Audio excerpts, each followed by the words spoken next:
Welcome back, everyone, from our short break. Sorry that we had some brief technical issues. Anton's computer decided to shit the bed.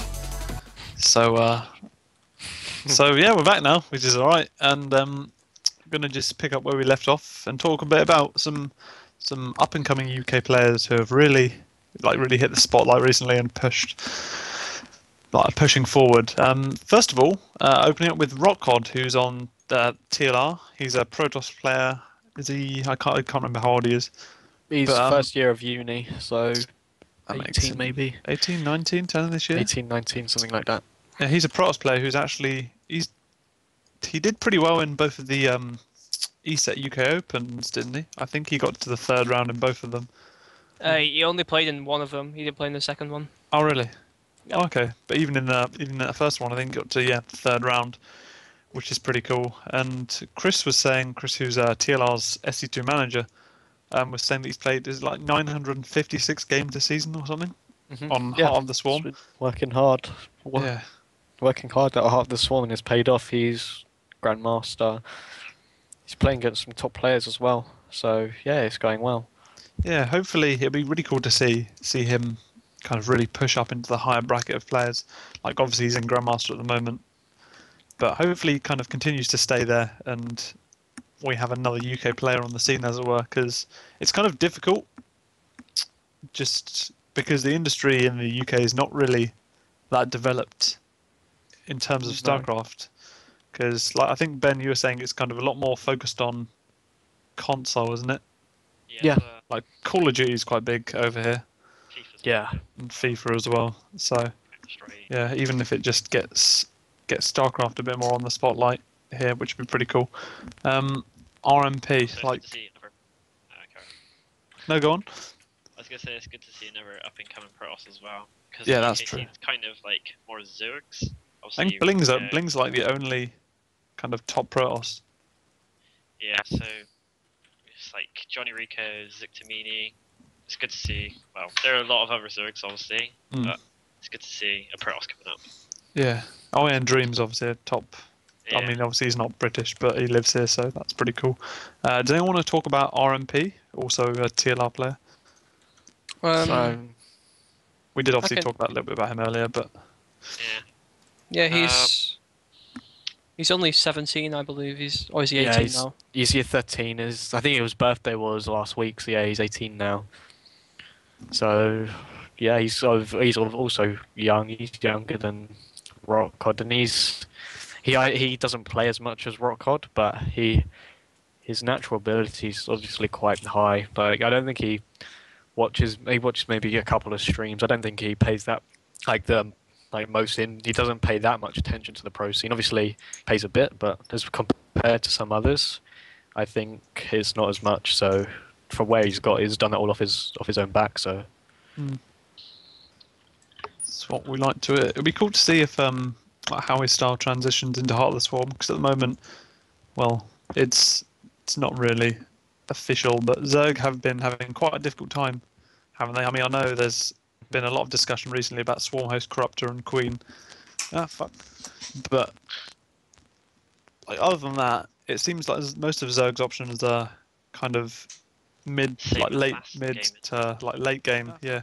With the Viper coming at Hive Tech, Swarmhost coming at Infestation Pit, and where the Oh, yeah. Protoss units like the Air's I really think- really strong now. I think the crux of it is that it's basically Protoss and Terran have got a lot of these brand new units, brand new strategies, brand new kind of timings that hit in the early game and the early kind of mid game. And basically in these kind of early mid game situations, Zerg for so long now has been so used to doing this one stagnant style to get in towards the Hive Tech, to get that quite quick third base, to get up into lair as quickly as you can, or to go for double evo into lair, and basically tech straight into Hive to try and get as powerful an army as you can for like the early late game, if you will. And recently, Terran and Protoss have got these new units, Hellbats. Widowmine's not so much because they're not so much aggressive. Reapers certainly are. Mothership cores can certainly be used aggressively. There's a new Definitely. Oracle. And yeah, basically, it's created a lot of situations where Zerg has to be a lot more honest. It keeps Zerg a lot more honest. It keeps Yeah. Zerg on their toes a lot more. They've got to experiment with new openings that use roaches maybe a bit more effectively. It's basically, it's kind of completely like making Zerg look at the game in a completely different manner in which they've been looking at it for the past year or so. That's basically it. Matt, I how are mean- you finding HOTS? Because you're obviously pretty good Zerg. I'm Zerg as well, yeah. Well, I don't know. ZVZ, I don't really mind. I always play Muta in Wings anyway, so that's not bigger. That's not a big deal to me because obviously ZVZ is Muta versus Muta now. yeah. Terran is just you have to try different things. Like you have to scout. Like your scouting now is so much more important because if you misread it, then you're going to lose because you're going to have the wrong army composition. Because Hellbats are so much better versus Lynx, you can't really get away with going for like a ridiculously fast hive to get to Broodlords or Ultras, whatever you want to do versus the mech army. You couldn't get away with that. You have to be making the roaches now. So yeah, I don't know. CVTs they're just different now. Like versus Protoss, I think so.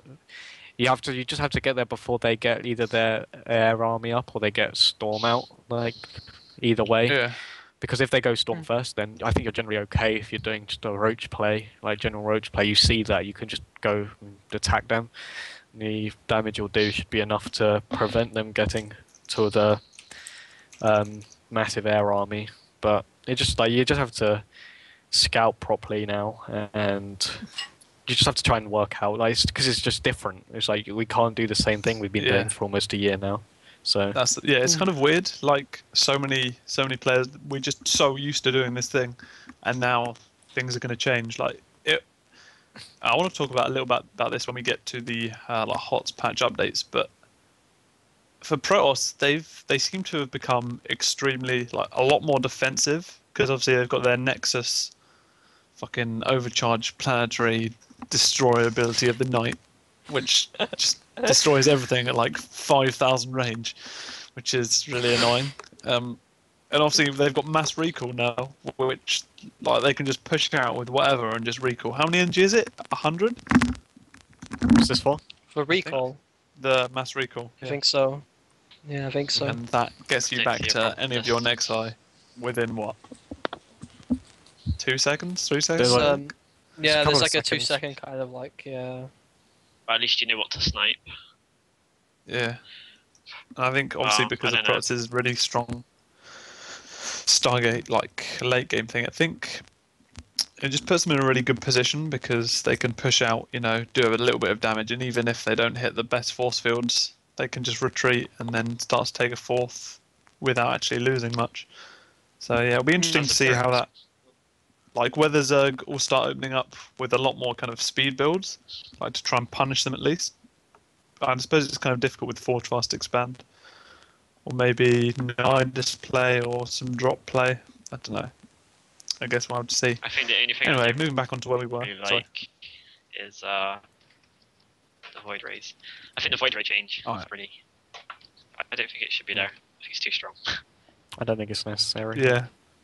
What Just- it's just like I can't, is it just that it does like a certain amount more to armored over a certain period of time? Yeah, and also at the same time they just do well. Because obviously in Wings they had to charge up, right? And then the DPS they did when they were charged up was more than they did when they were not charged. But now in HOTS they do the same DPS consistently as if they were charged, and now they've got this extra ability that lets them do even more damage to armored units, which basically means they're a super hard counter to Corruptors, which is obviously problematic if you combine that with Storm. Suddenly you've got a super hard counter to Hydras, and Yeah. it just becomes a bit of a problem. And Yeah, I don't seems know, really yeah, I mean, big like, I'm engagements. it's something I'm Protoss looking and Zerg. into and trying. Yeah, it's something that I'm trying to circumvent with like weird Hydra timings and whatnot. But it's just really weird because it's so much different than it was in Wings. It's so much different. It's completely different. It's really hard to get used to. And even when you're kind That's of about it. practicing builds, it's just really difficult because, like, if you're practicing, let's say you're trying to practice against Protoss, like, you do it and it works, like, but then there are so many builds that Protoss can do that obviously it's going to, like, one build's not going to be brilliant against everything.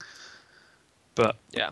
it's just kind of difficult to practice unless you've got that environment where you can grind games out with someone, with them doing a certain strategy a certain amount of times, which is kind of difficult because obviously the other person may not see it quite as much like practice. But yeah, Yeah. I guess I mean, we'll see. Moving back onto the uh, the the topic we were on, lastly, Famut of Raw Gaming, who's a Zigzag. Yeah, he's been How- he's been playing a lot of HOTS. He's played like 1,000, or he's played more than 1,000 games this season. He's played more than Rockcod, and I don't know. He seems to be doing all right, I guess. But having played that many games, I almost expect it. But like to obviously be getting somewhere, and obviously the practice does pay off. So he's doing something right somewhere. Yeah. He's played I mean- loads of games. I mean, obviously, a lot of people in the UK know him to be a very, very aggressive Zerg, and a lot of players in tournaments do try and play to that. And yeah, like it can cause problems, especially when as he moves later on into a tournament. A lot of people just get just know his style and just hard Becomes counter it. too And then, predictable. Yeah, exactly. And then going into the late game against players like Bling, Zixamini, Johnny Rico. I mean, as Famu, I wouldn't no offense to him, I wouldn't actually play him very close to that level Mm. in terms of like the super late game. Like those players was just so solid, just always play late game a lot of the time, and I don't know. I mean, we'll see how he does. I don't really know. Yeah, I can't really. I've seen. more than He's that. done some really cool Mutalisks play against Protoss. I mean, I know Mutalisks are doing really Yeah. well at the moment, but Yeah, yeah, Mutalisks he's are very doing good. really good. Mutalisks are really good against Protoss right now if you can get to them and get a good amount of them. They're a pretty good answer Yeah. to a lot of the things that Protoss are throwing at us, for sure. Yeah, that's true. Anything anyone wants to add on the UK player side of things, or should we move on to our general segment where we'll be talking about tournaments, patches, Hot the Swarm, GSL, etc., etc. Yeah, No, that sounds all good So to re- me. It's No, what not we really. like to hear. All right then, Heart of the Swarm time. Going to look at the latest beta update first, and then we'll kind of talk about some experience that we've had with Heart of the Swarm, how we think it is, what we think needs to be changed, etc., etc. The newest patch is the Hellion transformation to and from the Hellbat mode now requires the transformation Servos upgrade from the factory tech lab, and the transformation Servos requires an armory and costs 150 with 110-second research time. You can still produce Hellbats. I think, is it with an armory you can make them? Yeah. You can you can actually still react to produce them. and react to them. You can It's still just- produce it's- them, you just can't basically- transform. Okay. Basically, Blizzard James, have by the looked way, at your it, webcam they've has said- died. Oh shit. Yeah. Right, so Thanks, Chris. to empathize with Blizzard, basically what's happened is a Blizzard had taken the Hellbat and said, this unit's already very complicated. It already needs an armory. Costs the same as a Hellion. It transforms back and forth between a Hellion and a Basil Hellion. Has completely different statistics based on what mode it's in. Why not make it even more complicated and make it so Yeah. that you can build them reacted as a Hellbat or a Hellion from a factory with an armory. But you need to research this upgrade that costs 150, and takes 110 seconds to transform Yeah, it back and it's- forth now. But still having it's these incredibly interesting. varied statistics. It's just like, what? At this point, they should just really make them two different units, I feel like. I don't understand why they're still kind of the same unit. It doesn't make any sense to me. I don't know. Like, it's weird because there's a Reddit thread like a short while ago about how many of these rules there are about the Hellbat. Like, it's a biological unit, but it can't go in a bunker. It can be healed by a metal. Can it be repaired as well? I'm sure it can. Yes. Yeah. But that's the same. Yeah. The thing is, that's the same as an SCV. SCVs can be repaired and healed. The difference is Hellbats do a lot of damage to everything, basically. How much? It's still 2 supply, isn't it, for one Hellbat? Yes. But now has a Yes. storage size of 4. It's the same as their storage size doubles. That's the same as Ling to Baneling, though. So, like, that transformation, I don't know. But obviously, you can't make a Baneling back into a Ling. And Yeah, that's Banelings true. cost gas. But Mm. How do you think this Yeah, change will I mean, impact? I think it's mainly for TVZ, I guess. I don't. Or Well, looking at Hellbat's it really like strong from the point that, against. no, basically it's kind Yeah. of just completely negating any idea of any kind of Hellbat drops happening at all in the early game. I don't know. Yeah. It's like basically saying we don't want you to use Hellbats aggressively now. We think that they shouldn't be used aggressively, which I don't really agree with. I mean, Terrans using kind of different strategies and HOTS should be welcome. Fucking, fucking Anthem, man. We're in. I'm sorry, but And And was a a troll. I was trolling. Right. Oh, what a dick. You know, What else is there? what can I say? He's a very So- handsome person like me. I mean, Yeah, what can I it's say? true. So Um, back on to the Revolution, what point. do you think? Yeah, oh no, Save wasn't done. That's really rude of me. yeah. Oh, shut up now. But they're basically saying that they don't want Hellbat drops to be a thing anymore. That's all I get from it, because you can still use Hellbats defensively. You can still push out with them as Hellbats. I mean, I don't know. It's just so weird. I don't even understand the rule myself at this point. I think it kind of kind of give makes enough chance sense to that understand. they don't want them to be a harass unit because they're too good to be a harass unit, basically. So that from that perspective, that standpoint, it makes sense. But they're just like still generally like they're just generally like a good unit, like a really good unit, and just a general army composition. Like dealing with any early game pressure, you just need Hellbats and it's all good. So I don't know. We'll see where it goes. What Blizzard decide to Yeah. do with it. Do you reckon the Reaper's going to be changed? Yep. I think they need to be made slower. Yeah, But I don't know. they didn't need the change, to be honest. I think I was happy with them being as they were, slow but doing more damage. Yeah, now I they're suppose so it's just kind of fast, extending their purpose, like beyond the mid game. And I suppose in TVT it's a little different because there are pushes like the kind of Reaper Hellion push, but outside of that, there isn't really a great deal of usefulness for them. Yeah, they're trying to give them Yeah. this kind of extensive early game ability, but at the same time, you can't give them too much extensive early game ability, or else they just become too good and they just win you games straight out the bat. So Yeah, that's true. I don't know. It's a fine line to walk, and they're trying to walk it, and props to them to trying to walk it, but I don't know if it's really working out for them too well so far. Mm. Reapers seem to be really, really, really cost efficient right now for their price. I don't know. It's Yeah.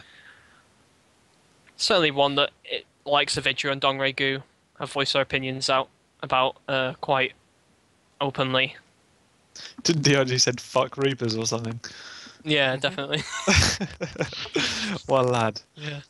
Have either Yeah. of you had many problems with that new Thor attack, where they just do base damage rather than splash? It's really good against Broodlords. Oh, is it? Yeah. It's an anti-Broodlord kind of spell, I think, more than anything else. So They- can you like go kind mech of without anti- Vikings now, or do you need Vikings? Well, I don't know, because it's... I don't know, because if you've got too many Broodlords, then you just kind of surround everything and just move back, right? But Yeah. I don't know. It's a bit weird. I think you still need Vikings. Okay. Or else you'll never have Ravens in the air for like like Hunter Seeker, which is really good obviously nowadays as well, with the new change to that as Yeah. well. Yeah. That's pretty cool. Yeah. Dead Yeah. bear. What else is there really to talk about in the new patch? So there's Void obviously all the- Rays. I don't know. The new Can't really patch celebrate though, I don't Void think there's Rays, been. haven't The most recent patch was just Uh, for Hellbats, wasn't it? Yeah. Yeah, it was. It's been There's been a lot of Hellbat changes recently. Oh, I know. And Also, they changed Void changed Rays the to full Hellbats supply. upgrades. So Oh, the right. Hellbat upgrades as well. Oh yeah. Oh, I didn't bring this up, but yeah, I don't understand this change at all. They've actually buffed Hellbats as they get more upgrades, and I don't really understand what they're trying to achieve with this. Like, if you get free mech now, Hellbats are even stronger than they were prior to this Oh, brilliant. patch. That's what we like to Which hear. is just it's like, well, they already really do well against Broodlings, and they really tank well against Ultralisks. So let's make them do even more damage against those two units and give them even same survivability, even Oh, more fantastic. DPS. It's just kind of like, I don't know. That's what we like to hear. I really struggle with late game mech, and I don't think it's That's going to get because any of easier with this. I don't know. It's a bit of a weird change. I don't really understand why they brought it in. I don't think Terran's particularly having any problems late game against Zerg right now. Yeah. What do you think about Widow Mines? They're Um, retarded. I think they have the potential to be incredibly strong. It's just that people are really struggling to figure out what timings they can hit with them and what they can, where they can put them efficiently, where they can still get them out and not just lose them. It's a very weird unit. Like, it's so weird because it's such a weak unit, yet it can burrow so early on in the game and it can do so much splash damage, but it doesn't fire for ages. It's just a really, really weird unit to figure out, I think. Do you And so think it has a place in the late game or not? Yes, I think, because yeah, I would say so. I basically think yes, because with your army, so let's just say as an example, you're facing a Broodlord army and you don't have any Vikings or ever out or Ravens to deal with it. Widow Mines don't have the priority fire, so you can literally just run them underneath the Broodlord army, and unless the Zerg focus fires them, they're not going to be attacked. So you could just run them under and burrow, and boom, goes Oh, the awesome. whole Zerg army. They're a really good, kind of I hate to use a MOBA term, but like a CC unit, like they're just controlling a battle Yeah. because you just constantly zone out the Zerg army with them. Like they can't really engage head on into your army once you've got like Widow Mines down. If you surround your army with Widow Mines, it's gonna be really hard for them to clamp down on it. It kind of really gives that good CC that Terran can use really efficiently to Yeah. push forward against the Zerg player with mech, especially. Mm. But also Like, with Bio, I've tried I've using seen them combined with Bio. late game with Protoss.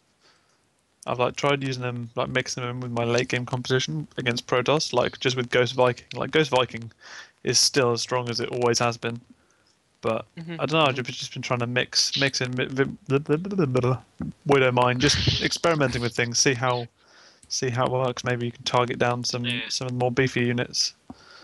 Don't know. I think guess. they're I think except against something like Skytoss, as someone's just suggested in chat, just walking a load of Widow Mines onto Skytoss can be very effective. I don't really see against either Templar tech or Colossus tech them being too effective, just because you've got that long range AoE, right? Yeah. The long range AoE kind of I don't know. I think it kind of just defeats the Widow Mines because you can't really ever get up to the Protoss army in order to zone them out. But with Zerg, obviously, you've still got that large amount of a melee kind of approach. Yeah. In a late game against Terran, you really want the melee upgrades. You don't want to stay on road charger beyond too long. So you always eventually want to have a more of a melee focused army.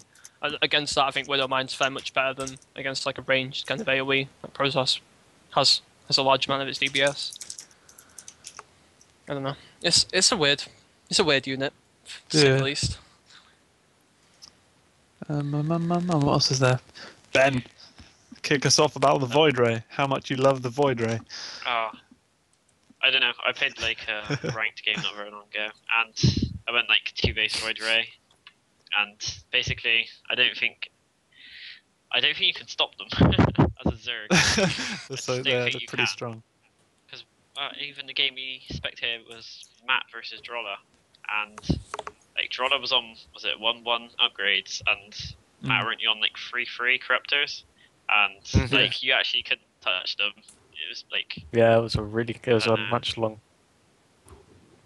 it's It was a much closer game than it should have been. I had him because of this game. I had him stuck on 3-base Corruptor, and what's the other unit? The Swarm Host, just limiting his economy. And it took me 3 waves of Corruptors to clear out his army when he finally moved out.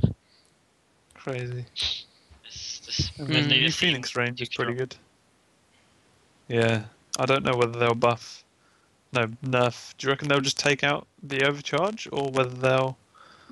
They'll probably nerf it a little bit.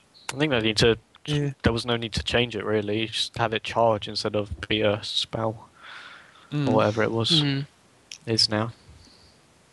I don't know. Yeah. I guess we'll see. We could talk about the tournaments now, I guess, as a general kind Yeah. of. Okay. Sure.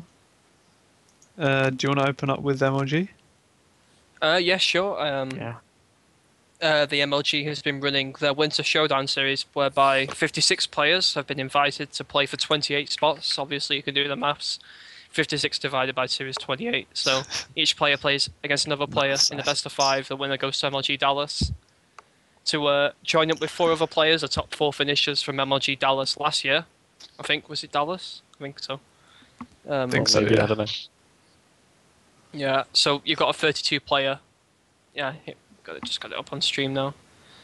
Yeah, just it's been really interesting to watch. I mean, some players are completely approaching the game in a completely different manner to other players. Like, for example, Creator really likes to go Void Ray heavy against Zerg from what we saw against Nesty, and it seemed to be very effective. We saw some players try out a lot of different things, like in the TVT that we saw, we just saw Hellbat drops because this was around the time where you could still load in 4. And then you Yeah. saw players like Stefano just still do Wings of Liberty styles because he might not just be that comfortable with the game and prevailing just because maybe just slightly more experience than Titan had with HOTS. We've seen a real variety of games, I think, and I think it's been pretty good to watch so far. What Definitely. happened, Jack G Dong Regu? That was a bit of a surprise result for me. Did you see it or not? I didn't watch the series, no, Oh, so I okay. can't really comment. But So that continues Jack tomorrow? G did. No, today? Yeah. Yes, tomorrow, I believe. Yeah, it starts again tomorrow, I think. Or is it today? I don't know. 20. Yeah, it says 24th, Yeah, but, so it'll be like tonight or early Today. morning. Yeah. Yeah. Oh yeah, there's one. Oh yeah, MC versus Alive tonight. So that should be a good TVP to watch for people Yeah. interested in watching that. That continues over the next few weeks, which is pretty cool. Yep. What do you reckon? Like, what are your expectations for players? Obviously, there's a huge array of players there. Well, at MLG. Pro Ah, League, it's- ESF. Oh, There's right. just loads of brilliant players that are there. So it's going to be interesting to see who comes out on top, as it were. If I did have any hopes, I would say that I hope that foreigners can take it back towards Koreans like they could in earlier on in SC2 Yeah. Wings. I mean, I think it would be nice Yeah, just to really see some cool. foreigners start to step it up as we're going to Yeah, it'll be HOTS, awesome but- seeing like a lot more Pro League players. Like, oh my god, the map pool is huge. Yeah, 1, 2, it 3, 4, really 6. is. Yeah. Yeah, both players veto 3 maps, so you veto 6, and you've got 5 left, so there's an 11 map pool. It's pretty nuts. I don't know. So I've just been given this interesting link from another friend outside of us. I just posted it in chat in the thing, and also in our Skype call. And it breaks down some of its HOTS pro game map stats, and it just shows how weak Zerg seems to be at the moment. I just thought it'd be quite good to throw in quickly. Wow, TVZ is bad, man. Just Zerg in 70%. general with a 40% win rate, not even that 39% win rate. So Mhm. just shows that Sounds it. things are probably going to have to change, I reckon, and pretty soon. Yeah, I think Yeah. it really shows how much like it's struggling to adapt to all the new changes to the other 2 races, respectively. Like, it's just because I think a lot of it is down to the fact that Zerg has been so stagnant for so long now, since like early 2012. They've just been doing the same kind of openings against Protoss and the same kind of openings against Terran. There are a few wonky things there, but I think just suddenly having this huge switch of strategies from coming out from both Terran and Zerg, Protoss, means that Zerg really has to hurry up and adapt, or else they're really going to struggle in these first few tournaments that we see. Yeah. Interesting stats though. That's pretty cool. Yeah, Moving on to IEM, which is coming up. I think it's only in like a week. That's Yeah. next week, I think. Is it the first Yeah, it starts on the 5th of March, which will be pretty interesting. I think it's the proper first Premier Heart of the Swarm tournament, like aside from GSTL. yeah, it There's is. a good mix of foreigners, Koreans. Only parting as a Kesper player in there, I think. Yeah, so Yeah, parting fighting for SKT1. The groups are pretty cool as well. There's a good mix actually in pretty much every single group of each race, so there's not any kind of racial imbalance, as it were, Yeah, so I think it's in gonna be terms the of players in first- different groups. I think the It's going to be the most first drama chance to that's see. come up surrounding this has been the Lakers. fact. Hmm? What? I- You go. I You go. think- You go. I think the first the only drama that has really like surrounded this has been the fact that they've just suddenly switched it to HOTS, despite this being before HOTS' release and the rest of the season Oh, being played on yeah. Wings, so 'Cause they- qualifier points towards a HOTS final. I don't know. It's a really Yeah. strange choice. I mean, we can't really speculate. I don't know if Blizzard put any pressure on ESL to do this or what happened behind the scenes. Obviously, we can't really comment, but it's just a really interesting move, and I think all of the players, bar two, said that they were all right with it. So it's not too bad. It's just I don't know. Who's The saying wanna- players like- still get access to HOTS, don't they? Yeah, they'll all be in the private beta, which is quite interesting actually because surely there's not going to be that many people in the private beta, so you might be playing your competitors all the time, which would be quite awkward. That's I a think. good point. Yeah, that's a very good Like- point. Practicing new strategies against the people that you're going to be playing in the tournament in a couple of days' time. That doesn't seem like a very productive thing to do. So I don't know. That's really Yeah. strange. I mean, Yeah, it's we'll very see what they do interesting. with it, but Mm. I don't know. I It wanna depends see how many Parton people do are well. getting. Yeah. 10 Zergs. So, I mean, there's obviously more Zergs, but as we looked at the stats earlier, Zerg haven't been having a great time recently. So it'll be cool to see if the Zergs do well, if they innovate any builds specifically for this tournament or not. And Yeah. obviously 8 Protoss and 6 Terran. Should be cool. And obviously, Should be cool.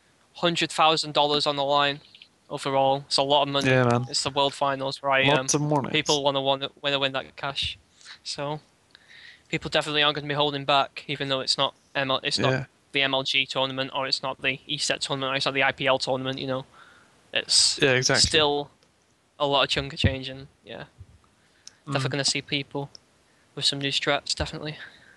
Yeah. Moving on to the IPL European Online Qualifier, we've got. It's actually already started, hasn't it? With it's actually in the semi-finals now with Snoot against Panda Tank and Bly against Verdi. The maps have been pretty interesting, haven't they? There's only like 5, I think. Yeah, Akalon Yeah, Flats, yeah, Neo so- Planet S, Phantasm, Howling Peak, and Cloud Kingdom. Yeah, it was really strange because like Phantasm especially doesn't seem to be a very kind of common map.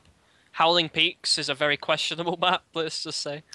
Yeah. People don't really like Howling Peaks. I think it is probably the most commonly vetoed map, just because of the fact that there's a channel at the back of your natural that people can walk through. It's a very interesting aspect of the map. It's very Zelnaga-esque. It's been an interesting tournament to follow. I do want to bring up the fact that Verdi has once again made a run to the semi-finals, like he did in the ESET Yeah, qualifier. So yeah, he's exactly. looking comfortable in Hearts, and I do 'Cause he beat definitely think that he might. Protect, didn't Yeah, he beat Project. Yeah, he's been playing well as well. So I don't know. It's 2 PVZs in the semis. We'll have to see how they go and who gets through to the finals and who goes on to win Yeah. that paid trip to the bracket. Obviously, people that actually win these qualifiers, they get put into like It's a bit weird because they have this open bracket, but then the open bracket seeds into the main tournament. It's kind of like the ESET. Yeah. So like I think it's like I don't know how many people get through it, but I think it's like 8 people get through the IPL Open bracket and go into this tournament with 8 other people. I don't know how it works, but it's something like that. And yeah, Yeah. The Korean so winning one is these so qualifiers means Protoss a lot. Yeah, I know Yeah. Alicia won that actually. I think Yeah, he only it's drops just one Alicia map in the Tails tournament. first Yeah. tier, Tear, Ruin, Genius. There's so many Protosses. Yeah, They got the GS. Oh, we've got the GSL Code A and S on the moment, don't we? Kick off with Code S, as that was pretty recently happening. We've got Symbol and Curious. Now, Curious, the flipping dark horse of the year. Yeah. 3-0's playing. What? No Zerg touches Yeah. playing for like half a year, and Curious 3-0's him. Like he What I just find- played. So sorry, go go on. ahead. No, you. Well, what I found most interesting about this is that Parting didn't once attempt his 7-gate Immortal. Now, people might be questioning that and thinking that might be a sleep move to do, but it must mean it says to me that people on the Korean server on the Korean ladder that we don't see on stream have actually figured out some kind of counter towards a 7-gate immortal push, because there's no reason in the GSL round of 8 to do to not do a known build at some point that's known to have a very high win rate against Zerg when executed well. So Yeah. there must be a reason why he didn't do it. Like, there must be some kind of underlying reason why he elected not to go for that 7-gate immortal push. Something that he must have known that Curious knew how to hold it, or he must have felt so confident that he could just win in a macro game every single time against Curious. But I mean, I just found that very interesting that he didn't actually elect Yeah. to go for that push. Because I saw him favour some really heavy mutabilist play, which was really cool. Because he obviously seemed to know what Python was going to do. Just obviously, he's a very easy player to study because there are so many games you can read from and so many games you can look at and replays and such. But whereas Curious, like, he's obviously a big player playing for Startail, but in comparison to Parting, there's like it's a big difference of how easy one is to study. Yeah. Comparative to the other. We had. I think someone Sorry, go on.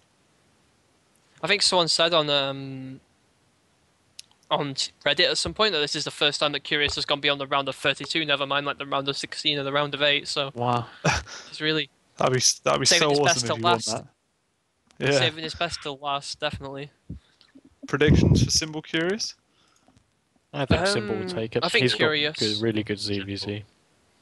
I think Curious takes it because I don't know. A lot of people seem to think. Well, a lot of people, especially like Artosis, said that a lot of Koreans seem to think Symbol's very predictable ZVZ. So I don't know. It should be an interesting series. Yeah, it'd be really cool to see Curious kind of pull out all the stops in his last Wings of Liberty. Mhm. And then we have Taja Roro. Taja actually beating Sulky. I didn't expect that. I'm not gonna lie. No, Roro I MC actually, was kind of hard to I pick.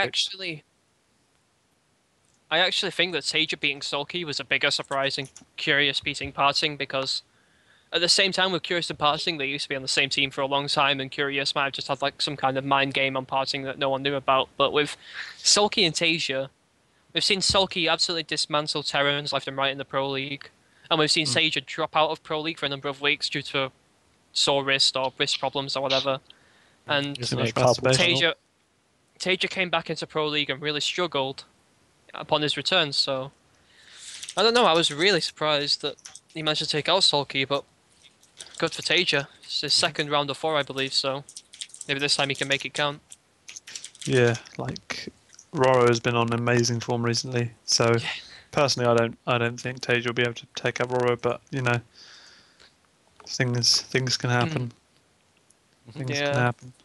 I would say that Roro right now is the favourite for me to take it, and Yeah. a Kesper player taking the last GSL might be, you know, very symbolic of a real shift of power within the Korean scene Yeah, exactly. as Wings of Liberty has progressed. So Exactamundo. I think that would be very interesting.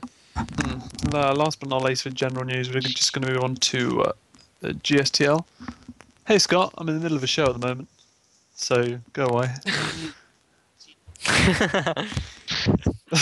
Just my brother walks in. That's great. Yeah, we had Startail. Yeah, brothers are great. We've got Azubu and IM in the final. I only managed to catch a couple of games from IM where MC and Ragnarok. No, was it Ragnarok? No, Tassadar had some funny things go on, so that was interesting. Predictions for the final: Azubu IM. I haven't. I'm not gonna lie. I haven't really watched that much, so I neither. can't really comment because I've been sleeping the whole I'll, time. I'll say IM because IM seem to have Seed of Ragnarok. Both seem to have played really well in Hot so far, and they've got MVP who 3-0 Curious in the Winter Showdown. So I'll say IM. I think it could go either way though. Yeah, that's true. Sorry that we're kind of rushing over this, but I think we've kind of dragged this on quite a lot, and it's getting past. So we're just going to move on to some final UK discussion. We have the Game.co.uk Farewell to Wings of Liberty Cup coming up, and that starts tomorrow, I think. Tomorrow, does. yeah. Everyone. Yeah. Yeah. So We should that's link the pretty Binary Beast page. Actually, Yeah, I'll link it in the chat. I'll Yeah, do so that in everyone can go sign chat. up. So yeah, if you're from the Yeah. UK, live the dream, sign up. Lots of prizes to be won there, so that's pretty cool. Barcraft, we have an upcoming Heart of the Swarm event at London Barcraft. I think there are actually ones for Manchester. For Manchester one Yeah, as there's well, one at but I'm Manchester as well. Yeah. not sure if they've made an Yeah, event on. I think what they're doing is that they're showing the European launch event at Versailles in France, at the Palais du Congrès or whatever it's called, and yeah, they're doing yeah, they're just basically showing the Versailles launch event. You know, they'll having some show matches there between some top European players, and you'll be able to watch Yeah. these from the Barcraft. You'll be able to talk with fellow UK StarCraft people. You'll be able to play some games, I assume, and sounds like a lot of fun. So if you can head down there, it is Yeah. on a Monday, which is unfortunate, but Yeah, that's kind of weird, but I suppose can't win them all. Can't really And, avoid it. Finally we have the UK Heart of the Swarm Invitational Free for All held by the Last Resort, which is going to be Yeah. for I think it's £10, isn't it? It's £10. It's going to be on Wednesday, I believe, at 7 o'clock. I'm not sure if there's going to be an official stream. Oh no, I'll stream from my perspective as we'll go through the players playing in a minute, but I'll definitely be streaming it. So yeah, this, as I said, Wednesday. This is at 7 o'clock, I do believe. I reckon someone from TLR Things who's organising it will stream it as well. But we just look through the players Yeah. quickly. You see Famut playing, and West from Yao. You see yours truly. You see myself playing. You see Randy and Rockcod, Jimmy and Shibby. Waiting on one more player to be confirmed from Team Infused. But that is the list of players we have so far. Yeah, and I think that just about does us for this week. Mhm. Thanks everyone Indeed. for coming along. Like it's been really cool.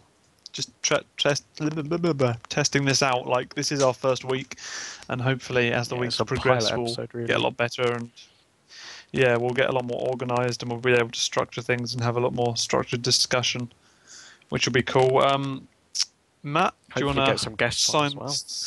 sign yourself off for now? Okay then, so thank you for everyone who's come on and watched. So I guess I should plug my team. So if everyone wants to go to teamcrg.net, I think we could see maybe, I'm not sure if the Counter-Strike team is playing now, but they were playing in Vienna in a Mad Cats Invitational LAN. And also you got to shout out to the sponsors, UK Servers, Spire and Cybery, for giving us funds to help us go to all of these different LANs. So yeah, I've been Matthew Duff, and that's the first episode. Thank you. That's what we like to hear. Saber, live the dream. big shout out to my new team, Team Infused, and our main sponsor, of course, TT Sports, and also to our other three sponsors. We have AOC, Inwin, and AOC, Inwin, and oh god. Oh, he's gone. Oh, He's he's fucked gone. up. He's gonna check the website. He's gonna check the website. This isn't what we want. Oh no, that's just. And let's Club move 3D. on, yeah. Club 3D. That's the one. Oh, Okay. yeah. And yeah, no. big shout out to them for giving me this chance that I've got to try and further myself in the UK scene, and I really enjoyed coming on today, and hope to enjoy coming on in the next weeks. Yeah. I think, did you forget TT Sports? Or did you say No, TT? I said TT Sports. It's Oh, just sick. 3D. I forgot. Yeah, I think Ben's died, so that kind of sucks. So I'll sign us off for now. I've been James Thorax Taylor. No real shout outs to me. Thanks to my mum. Love my mum. And my brother for making an appearance in his dressing gown. I'm sure you'll see lots more of him in the future. Yeah, this has been UK Unite, the UK esports talk show with players, personalities, casters, and we will be back next week, same time, same place, hopefully with a little more structure. And until that time, I hope you guys have a good week. Thanks for all coming. My love to all of you, and yeah, have a good week. Take care.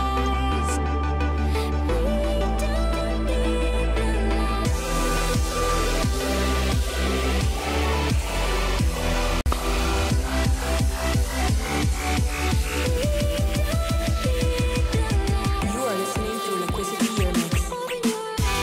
fun.